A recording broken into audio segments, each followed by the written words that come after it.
I saw something on the evening news that shook me to my core. Greetings and welcome back to your daily dose of scary stories from r/nosleep. Today, we've got a double dose for you, 2 stories in 1 video. Relax with your favorite drink as this is about to get so spooky, it will send chills up your spine. Before we start, if you have some scary personal experiences that you want to share, feel free to email them to me. Let's get started. First story. My work friends and I were out at our favorite pub last night. Not a fancy place but, cheap beer and close enough to home that I don't have to drive. The night started normally enough, the 4 of us crammed into a small table off in the corner, mostly talking shop and shitting on our boss. Being this was the middle of the week, there weren't too many other people around, maybe around 8 or 9 others in the whole place. Everybody just kinda keeping to themselves, sorta people you'd expect to see in a pub on a Wednesday. Anyway, from where I'm sitting I have a pretty good view of the TV behind the bar. Jesse the bartender is kinda lazily flipping through channels and passes by our local news channel. There's a brief burst of orange and red on the screen which I register as a fire happening somewhere, which then disappears as Jesse switches over to the next channel. Something about the image looks oddly familiar though. "Hey Jess, can you switch that back?" I call out to her. The news comes back on, and suddenly I recognize the building in the frame. It's my building, and it's burning. Holy shit, I say, loudly enough that a few people follow my gaze to the television. That's my apartment. The crowd in the bar falls kinda quiet, everybody staring up at the screen now. The screen shows a wide shot of the outside of my building. The camera must be set up on the north end of the block because I recognize a lot of shops on the ground floor, property management, dry cleaner, convenience mart, etc. The top left corner of the building is aflame. It's not a huge fire by any means, but it looks like a few units between the top 4 floors or so have already been engulfed by the flames. "Jesus, man," one of my coworkers says. That sucks." There's an uncomfortable murmur of agreement that passes around the table. I mean, I don't blame them, I wouldn't know what to say in this situation either. "Yup, I agree," just as awkwardly. Thankfully, my apartment is only about halfway up and located on the west side of the building. I cross my fingers, hoping my stuff will be okay. The camera cuts to a reporter on the scene.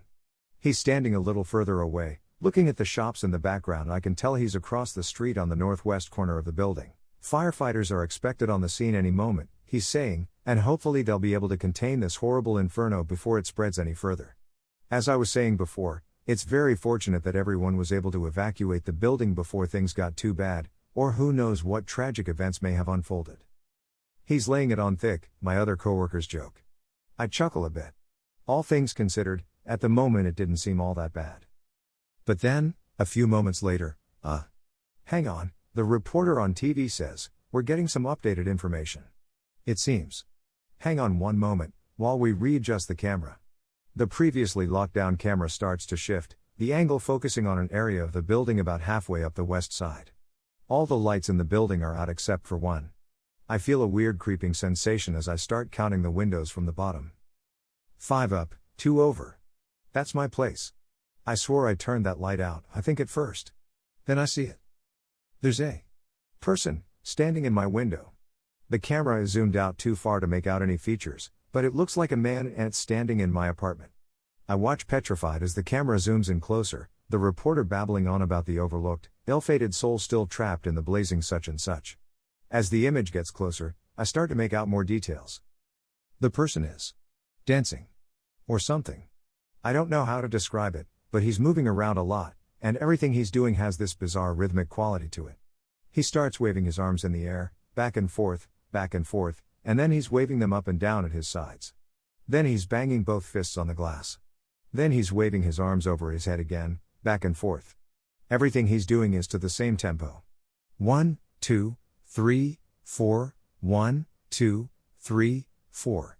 He starts jumping up and down, waving his arms over his head like he's trying to get someone's attention from a long distance, but everything is to the same rhythm. Over and over again. 1, 2, 3, 4, 1, 2, 3, 4.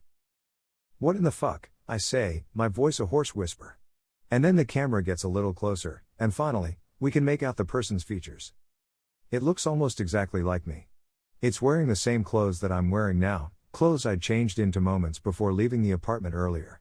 Its face looks almost exactly like mine as well, except for its eyes. Its eyes are far too big for a normal person.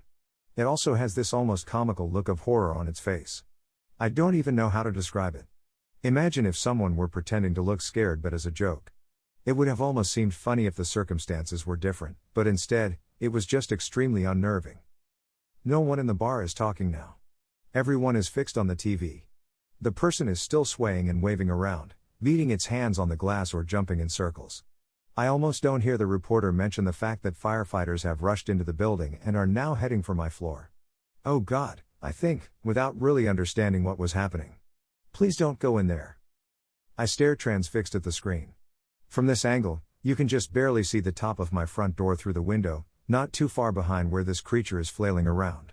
Right now it is holding its face in its hands and shaking its head from side to side as if saying no. Suddenly the door behind it bursts open as, presumably, the firefighters have entered my apartment. The creature stops moving. For a second, I see its expression change. The comical look of horror is gone, replaced by a huge smile filled with enormous, pointed teeth. Then the lights go out. We all just sat there, staring at the screen as the camera slowly zoomed out from the now dark window. No one says anything as we all quietly pay our bills and leave. I went directly to my sister's place across town and asked to stay with her. I told her there was a fire at my apartment and that's it. When I tried to find footage from the news online later that night, it seemed like they had edited that last part out. I don't know if any of you on this subreddit know what that thing was, but I hope they didn't put out that fire. I hope they let the whole fucking place burn to the ground. Second story. I'm not sure if this will help anyone, but if my story saves even one person from the nightmares I now endure, I will consider it a win. I have borrowed a phone that was smuggled in here, and the orderly, that now monitors every move I make will be coming shortly, so I must be brief. A few days ago, I was laying in bed scrolling through Reddit, like I always do to make myself sleepy, when I came across this story that sent shivers up my spine. After I was done reading, I thought to myself, wow, that was terrifying, and then scrolled to the next one. Big mistake. 20 minutes later, I heard a scratching noise coming from my bedroom door and I froze. Confused, as I live alone, I turned on the lamp next to me and looked towards my bedroom door. Silence. After a moment, I decided it was my mind playing tricks on me. After all, I was reading scary stories in the dark. Probably not the best thing to do before bed, but hey, who doesn't love a good spine-chilling story before they close their eyes?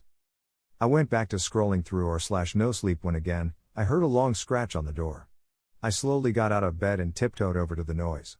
Grabbing the door handle, I gently opened it and peeked into my living room, only to find it vacant. I quietly closed the door and turned to walk back towards my bed, when my closet door flew open.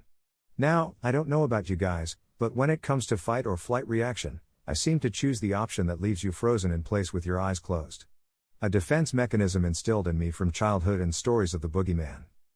After a moment, I decided to open my eyes and cautiously look towards my closet. I physically heard the clock that was placed on my nightstand stop ticking, and that's when I met him. He was almost 8 feet tall, standing on long spiny-looking legs, with impossibly long arms that seemed to stretch on forever. What I could see of his body looked to be covered in deep dark cracks. He was wearing a long hooded cloak that touched the floor, as black as midnight on a moonless night, that slightly revealed his ruby-red eyes. "WH, who are you?" I said with a shaky voice. He never physically moved his mouth, but I heard him speak into my soul with the most sinister voice. "I am Mr. Lacavote, and I am here to right your wrong." Petrified, frozen in place, I tried to ask him what wrong I had done, but before I could finish he was right in front of me. His breath smelled of rotting flesh and death itself as he breathed down my face. He reached out and ran his long bony fingers across my cheek, and instantly I knew what he could do. I felt my eyes being ripped from my head and the burning sensation that followed. I began to scream, but no sound came out. I was stuck in my hell as darkness surrounded me. Alone and afraid. I wanted to die. I wanted the agony to end. Again, I heard his voice as if it were my thoughts. "I am the keeper of votes, you know what you did. You will right your wrong or I will take your ice, along with your eternal soul. You have 24 hours. Just as fast as he had appeared, Mr. Lacavote had vanished. I did not sleep the rest of the night.